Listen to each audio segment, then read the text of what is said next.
नमस्कार जय जगन्नाथ आसतु देखिबा मोर हेल्दी ओट्स ब्रेकफास्ट केमिति बनाउ। प्रथमे गोटे पेन बसेबा से अल्प परिमाण पानी देदबा और से ओट्स को ऐड कर सारा पर भलसे ताको मिक्स करदेली।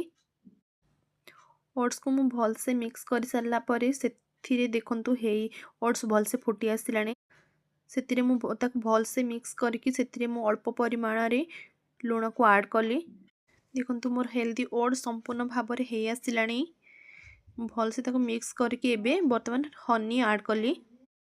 देखो हनी को मु प्रथमे भलसे मिक्स करदेली। देखंतु भलसे देकी मिक्स कली। एबे देखंतु ओट्स मोर हो आसिलानी संपूर्ण भाव में हो गलानी। से मु एबे ड्राई फ्रूट्स ऐड करी। से मु ड्राई फ्रूट्स ऐड तो कर सारी। से मु पिस्ता बादाम किशमिश और डालिंब को ऐड कर देछि। देखंतु केमती हेछि। मॉर्निंग रे तो मु ओट्स को खाऊछि। आपण माने भी खांतु हेल्दी रुहंतु और सुस्थ रुहंतु। छुआ मानक भी दियंतु बहुत बढ़िया जिनिस। जय जगन्नाथ।